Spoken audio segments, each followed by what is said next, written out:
9.7, haciendo una en punto, jornada de día miércoles 9 de julio.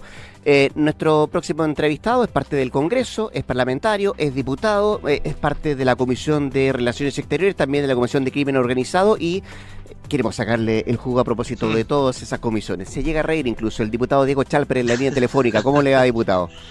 Bueno, muy buenos días. ¿Cómo está usted, Rodrigo? Bien, pues, ¿y usted? Bien, aquí. Día de la bandera. Nunca olvidarse mira, 9 de julio.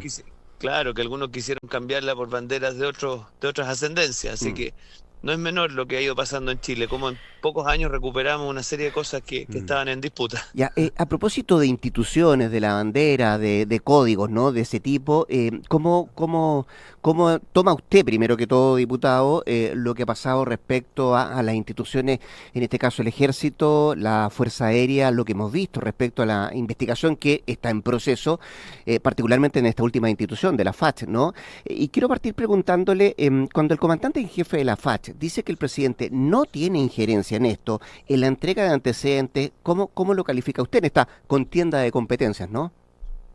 Mire, vamos por partes. ¿Sí? Primero partamos por lo obvio. Todo lo que ha ocurrido respecto de eventuales intrusiones del crimen organizado en las instituciones permanentes del Estado es grave, y extremadamente grave, lo que ha ocurrido en la FACH. Yo creo que nosotros tenemos que hacer una reflexión muy de fondo respecto de cómo funcionan las instituciones de seguridad y de orden del Estado, que son instituciones jerárquicas que requieren ciertas dinámicas internas de control y de jerarquía que no se aplica al poder civil, y eso yo creo que muchas veces se le aplican legislaciones, parto por ejemplo por la ley Carín, al mundo de las ramas castrenses, que uno diría, bueno, pero a ver, ¿cómo compatibilizar eso con el necesario orden interno y jerarquía de las fuerzas del orden? Ahora, dicho eso, yo lo de ayer, si me permite la franqueza, Rodrigo, que ha hecho el presidente, me parece una extralimitación de funciones desde todo punto de vista, que solo responde por la desesperación del presidente de decir que manda. Y segundo, y perdónenme los auditores que sea tan sincero, con una obsesión del presidente de la subordinación de la Fuerza Armada al Poder Civil. Porque si tú te fijas, esta no es la primera vez que él hace un movimiento de este tipo, donde cita a los comandantes y jefes de las Fuerzas Armadas, les pone ahí al ministro de Seguridad, siendo que en realidad debió haber estado solo la ministra del Piano, seamos sinceros, porque la que interactúa con el poder castrense en Chile es la ministra de Defensa. Entonces de pasadita le quitó un poquito el piso, y cuando él dice que tales y cuales antecedentes tienen que ser remitidos a tal y cual jurisdicción, el presidente Boric se extralimita completamente en sus atribuciones. Él no está llamado a zanjar esas contiendas de competencia, y por lo tanto me parece a mí que él incurre en una... O sea, no concibe muy bien la separación de poderes del Estado, Rodrigo. ¿Qué dice el artículo 19 del Código? No, a ver, la verdad que es una disputa abierta, porque en el fondo aquí hay una contienda de competencia respecto a un caso, en donde se comete un delito común dentro de un decatamento de carácter militar. Entonces la pregunta es, ¿quién es la fiscalía competente para el caso? Cuando hay controversia de eso, los que están llamados a discernir eso son los tribunales de justicia, no el presidente de la República. Entonces, cuando el comandante en jefe de la FACH dice lo que dice, la verdad que está básicamente aplicando el derecho. Entonces, yo ahora, recuerdo... diputado, dice lo que dice, pero igual entrega los antecedentes a la Fiscalía. Bueno, porque a ver, usted tiene que entender que ahí está la cosa abusiva. El comandante en jefe del Ejército depende del presidente de la República, porque él le puede pedir su retiro. Entonces, cuando el presidente de la República le da una instrucción de ese tipo, lo pone en una posición extremadamente compleja. Si el equivocado es el presidente de hacer una cosa de esa naturaleza, yo no sé si no sabe, o sabe y le da lo mismo, que no le corresponde una cosa así. Yo le recuerdo, Rodrigo, y a nosotros se nos olvidan estas cosas, que cuando el presidente hizo los indultos, el Pleno de la Corte Suprema hizo una declaración pública para decirle al presidente de la República que se atuviera a sus competencias. Yo no tengo recuerdo de una cosa así desde el retorno a la democracia. Entonces, este presidente tiene que entender que él sigue a la cabeza del Estado y que por lo tanto tiene que respetar el derecho. Lo encontré, artículo 19, requerimientos de información, contenido y formalidades. Todas las autoridades y órganos del Estado deberán realizar las diligencias y proporcionar sin demora la información que les requieren el Ministerio Público y los tribunales con competencia penal. Es que ahí está todo el punto, porque la pregunta es ¿quién puede requerir la información? Porque no estamos hablando de un requerimiento que surge a pito de nada. Estamos hablando de un requerimiento que surge a propósito de un hecho que puede ser constitutivo de delito y que se tiene que investigar en la justicia. Entonces la pregunta es, ¿cuáles son la jurisdicción competencia en esta materia? Y la verdad es que hay una disputa que tiene que zanjar el que está llamado en un Estado de Derecho a hacerlo, que es el Poder Judicial. Entonces yo en eso le pido al presidente Boric, a través de este espacio que es tan escuchado, que él se dé cuenta que él sigue siendo presidente de Chile, que por más que él esté preocupado de su proyección personal o de congraciarse con ciertos mundos, él sigue siendo el presidente de Chile y eso aplica a la política exterior, eso aplica a la manera en cómo enfrenta estos casos y yo veo con preocupaciones, Rodrigo, que él parece que está más preocupado de otras cosas. Ya, partiendo por la primera definición que usted nos dio, diputado, que esto es grave, ¿no? No solamente lo que pasa en la FACH, lo también pasó hace un par de días también en el Ejército, que tiene ribetes bien diferentes, ¿no? A propósito de lo que tiene la injerencia de la justicia ordinaria en esto, ¿no? Y la fiscalía que está investigando. Pero dicho Claro. eso, ¿no es bueno también transparentar todo lo que está pasando, sobre todo por la permeabilidad de las instituciones que estamos hablando en la inclusión del crimen organizado o el tráfico de drogas, si usted quiere? Pero dicho eso, también la forma acá, me imagino, importa mucho. Lo que se dice importa mucho. ¿No le parece a usted que Claro. es un cuestionamiento inadecuado lo que hace al presidente por parte del comandante en jefe de la FACH? Es que ¿sabes lo que pasa? Que al final palabras sacan palabras. Pues ¿Mm? el problema es que cuando las cosas no se hacen bien, a ver, ¿qué habría hecho yo? Y esto como son cosas de Estado, valdría la pena hacerlas como cosas de Estado. Si el presidente de la República, acompañado de su ministra de Defensa y quizá acompañado de los integrantes de la Comisión de Defensa del Senado, convoca una sesión de trabajo para revisar la estructura interna de las fuerzas de orden y seguridad de manera de garantizar menos permeabilidad al crimen organizado, se da cuenta usted que es una cosa totalmente distinta, Mm. pero aquí se llama a los tres comandantes en jefe, en presencia de tres ministros, si mal no recuerdo, para hacerles básicamente una reconvención verbal en la moneda. Entonces, ¿sabes lo que pasa? Esa forma de proceder, donde el Usted, presidente trata usted de lo mostrar ve así, autoridad, usted lo ve así, diputado, no lo ve como una reunión al más alto nivel por la ¿a usted gravedad, le parece que insisto, no, no, le pregunto, a la gravedad no? de lo que implica esto de que el crimen organizado pueda estar en instituciones como el Ejército, como la FACH. ¿Pero a usted le parece que de esa reunión salió una agenda más que estas declaraciones? Que salió una agenda de trabajo, que salieron intenciones de proyectos de ley, que estaba ahí la gente de la Secretaría General de la Presidencia para pensar en un proyecto de ley.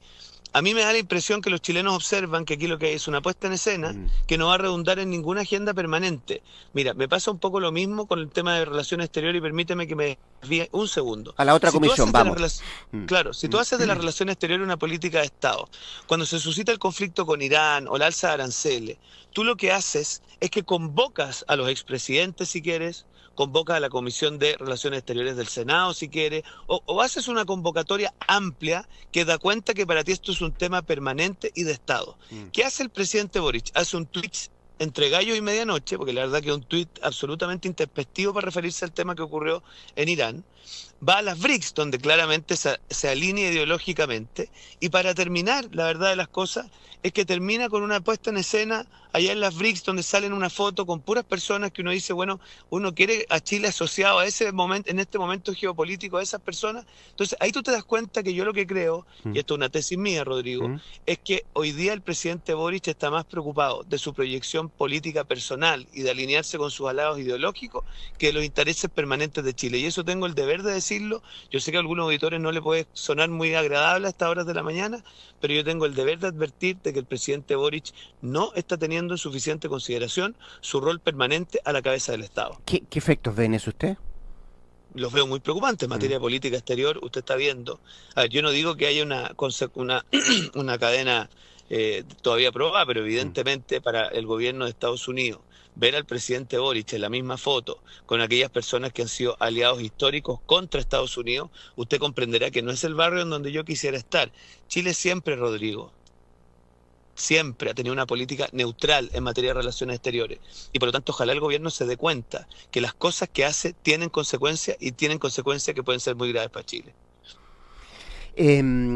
Diputado Chalper, eh, déjeme llevarlo a la arena más política, a propósito de esto y la arena política de su sector.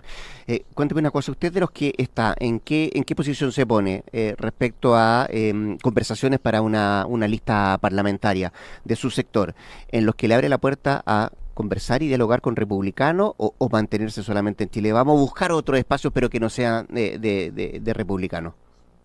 Mire, yo creo que la primaria oficialista y el triunfo de Yanet Jara nos habla de un escenario muy parecido al del plebiscito del apruebo y el rechazo.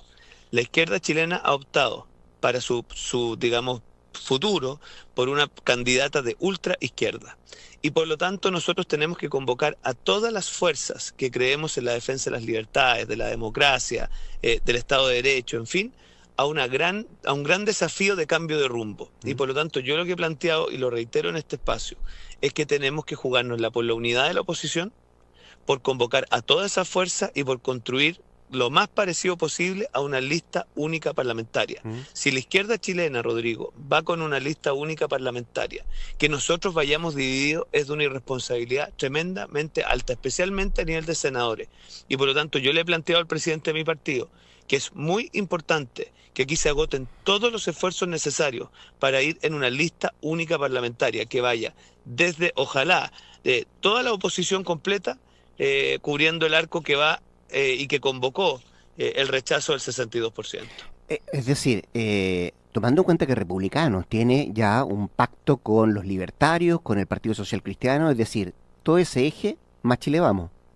Yo creo que si somos generosos y somos capaces de darnos cuenta de lo que nos plantea el desafío, a ver, si la izquierda va con una lista única parlamentaria, desde la democracia cristiana, que lamento mucho que esté en ese derrotero, hasta el Partido Comunista, evidentemente nosotros tenemos que ser conscientes que ese cuadro nos exige ir en unidad, porque de otra forma podríamos no reflejar la evidente mayoría que hoy día existe de las ideas de la derecha en todos los estudios de opinión, no verlo reflejado lo suficiente en el Congreso. Entonces, esa es la responsabilidad que tienen hoy día los dirigentes de los distintos partidos que usted menciona, de hacer todo lo que esté a su alcance para alcanzar la conformación parlamentaria más eficaz posible para dar cuenta en el futuro Congreso de la mayoría de ideas que hoy día tiene la oposición en la realidad. Ahora, solo me genera un poco de ruido en el sentido de que no es bueno conversarlo antes de darlo a conocer, digo, porque entiendo que Nevópolis no está por una lista común.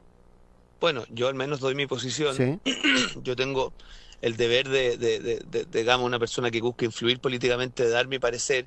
Yo entiendo la posición que puedan tener algunos dirigentes de Evópolis, yo he conversado con otros y no es así, y por lo tanto tengamos esta conversación, pero tengámosla pronto porque queda poco tiempo y lo que necesitamos de cara al país es unidad en la diversidad, unidad por el cambio, o sea, ser capaces de unirnos todos detrás de un objetivo mayor, que ¿cuál es? Cambiar el rumbo de Chile y recuperar lo que se había perdido en tantos ejes. Reconoce entonces que no están todos de acuerdo en esto. A ver, si mira, el día que estemos todos de acuerdo se acabó la política, ¿no? Pero yo lo que le puedo decir, Rodrigo, es que veo con muy buenos ojos que ayer el presidente de mi partido haya dicho una cosa parecida a la que estoy diciendo yo, que el comando de Evelyn Matei haya expresado también interés de ir construyendo un espacio común entre las distintas oposiciones. Yo creo que en esto nosotros hemos sido siempre el mismo predicamento. Nosotros nos la jugábamos a principios de este año por una primaria presidencial que nos permitiera hoy día tener un candidato único. No se pudo y ahora estamos en el mismo predicamento en el tema parlamentario. ¿Qué le hace pensar, diputado, que si no lograron convencer a republicanos para ir a una primaria, los van a convencer para ir a una lista común parlamentaria? Bueno, yo creo que el panorama ha cambiado en el minuto que la izquierda chilena, en vez de escoger a alguien de centro izquierda, escogió a alguien de ultra izquierda como la proyección suya para el futuro. Si no nos damos cuenta que eso nos plantea un escenario totalmente distinto, quiere decir que estamos disociados de la realidad. Entonces yo la invitación que le hago a todas las fuerzas políticas es que más allá de sus legítimos intereses, que son legítimos, nos demos cuenta que solo la unidad en la diversidad es la que nos va a permitir no solamente ganar, Rodrigo, sino que más importante todavía, gobernar y revertir una serie de cosas que ha instalado la izquierda en nuestra estructura institucional que es necesario cambiar con urgencia. ¿Sería bueno que la candidata diera a conocer su posición? Yo estoy seguro que más temprano que tarde la candidata va a dar a conocer su posición porque ella ha estado siempre en el mismo predicamento, jugársela por la unidad de la oposición. Y en eso yo también espero que José Antonio Kast, Johannes Kaiser y los otros referentes de las oposiciones pongan todo su capital político a disposición de una unidad en la diversidad. El diputado de Renovación Nacional, Diego Chalper, conversando con Duna esta mañana. Gracias, diputado. Buen día. Gracias, Rodrigo. Que te vaya bien. Igualmente. 7:40. Vamos a la pausa. La nueva Toyota 4Runner está